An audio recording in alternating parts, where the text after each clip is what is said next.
Nama TikToker Bima Yudo sempat viral di media sosial lantaran mengkritik kinerja pemerintahan Lampung. Dan kini muncul seorang wanita bernama Fadiah yang mengkritik wali kota Jambi yaitu Syarif Farsha.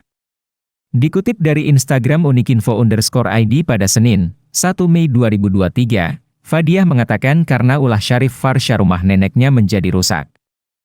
Hal itu terjadi lantaran rumah nenek Fadiah dilewati oleh mobil bertonase.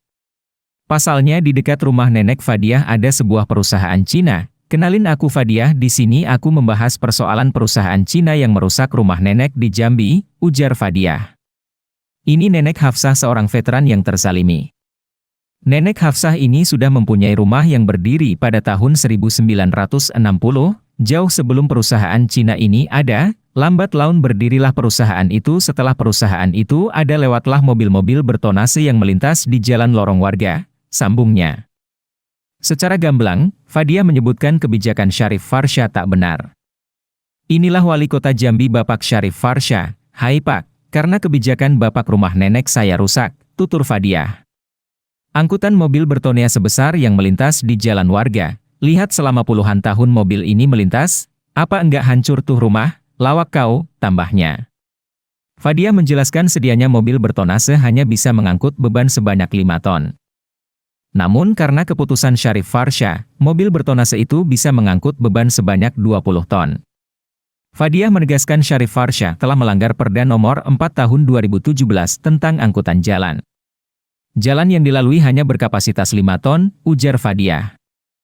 Tapi karena Bapak Wali Kota Jambi, Syarif Farsha yang mengizinkan sampai 20 ton bahkan melebihi dan melanggar Perda Nomor 4 Tahun 2017 tentang angkutan jalan, sambungnya.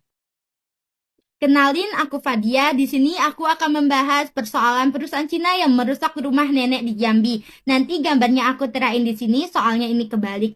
Wali Kota Jambi menyengsarakan seorang veteran. Kok bisa? Ini Nenek Hafsah, seorang veteran kemerdekaan Indonesia yang terzolimi. Jadi gini loh Wak ceritanya. Nenek Hafsah ini mempunyai rumah yang sudah berdiri pada tahun 1960, jauh sebelum perusahaan Cina ini ada. Lambat laun berdirilah perusahaan itu. Setelah perusahaan itu ada, lewatlah mobil-mobil bertona sebesar yang melintas di jalan lorong warga. Ingat ya Wak, bukan jalan as. Inilah Wali Kota Jambi Bapak Syarif Farsha. Hai Pak, karena kebijakan Bapak rumah nenek saya rusak. Selanjutnya, angkutan mobil bertona sebesar yang melintas di jalan lorong warga. Lihat, selama puluhan tahun mobil ini melintas, apa nggak hancur tuh rumah? Lawak kau.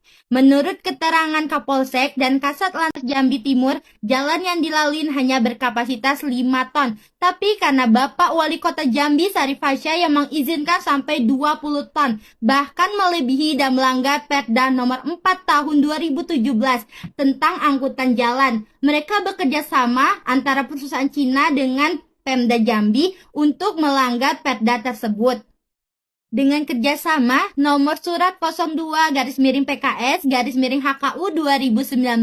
Halo Bapak KPK dan Kapolri, begitu juga Bapak Kapolda Jambi. Apakah ini tidak melanggar dan apakah ini tidak ada suap? Sekarang jadi pertanyaan, perusahaan Cina ini yang seharusnya menjadi pembangkit listrik tenaga uap, kenapa bisa menjadi produksi kayu dan dijual ke luar negeri? Lanjut. Akibat dari mobil betona sebesar yang melebihi kapasitas jalan. Selain dari rusaknya hutan yang menjadi gundul dan hilangnya habitat hewan, sering terjadi longsor, banjir, bahkan hampir setiap tahun terjadi kebakaran. Jangan lupa untuk subscribe, like, dan komen channel ini.